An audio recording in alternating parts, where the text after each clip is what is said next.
This is 5 Minutes of Political Common Sense for America. I'm Brian Boeheim, the political engineer.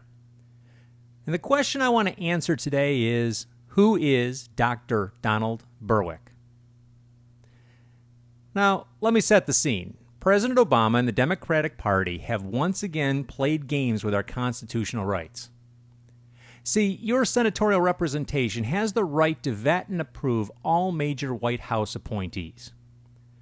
But once again, the politicians have found a way around this, and they've eliminated your voice and your vote. I want to be clear about this, that my major problem isn't with President Obama. It's actually with Senator Baucus, a Democrat from Montana, because he refused to schedule Dr. Berwick's vetting meetings and committee meeting. This gave the president the opportunity to do what is called a recess appointment. That means that no senatorial committee review or vote was necessary. That's right, no public on-the-record discussion of this guy's position or perspective. Basically, you and I don't get an opinion. Our vote doesn't count. So, given this, who did we get for Medicare and Medicaid services? Yeah, that's right. This guy is going to be holding the purse strings to $800 billion.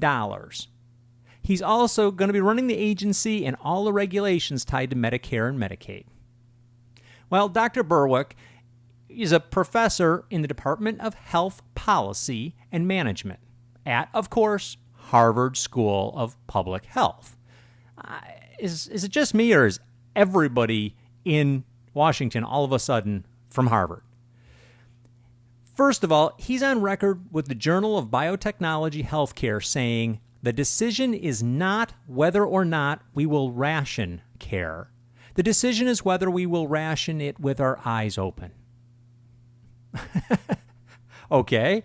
How about this one? Dr. Berwick co-authored a book in 1996 entitled New Rules, in which he argued that government health organizations had a primary duty to constrain decentralized individual decision-making and to weigh public welfare against the choices of private consumers. Well, geez, thank goodness we live in the Soviet Union. Otherwise, I'd be concerned for my individual rights.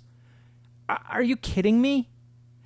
But that's not even my favorite quote. My favorite Dr. Berwick quote is that the government should approach new technologies and capital investments with skepticism and place heavy burdens of proof on those offering medical innovations. Okay. Yeah. Heaven forbid we encourage breakthroughs that will save lives and prevent suffering. I'm sorry, I must be in the twilight zone. Well, what is his expectation? That we move backward in time around our health care? I get that he is a proponent and an advocate for the care and sanctity and safety of the patient. But there's a point at which you need to realize that once you're sick, you're willing to take certain risks to get better. I also am struggling that we have manipulated, and we allow our politicians and our leaders to continue to manipulate the Constitution and manipulate our laws. When will we insist that the law be enforced and followed so that our vote counts for something? And I don't understand this vetting process.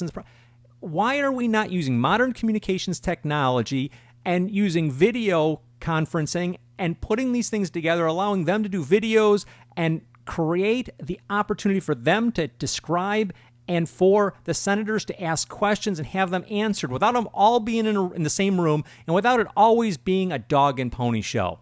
There's other ways of doing this. We need to cut the you-know-what out of this process, make it simple and straightforward, and vet all of these appointees, all of them, because that's what the law says.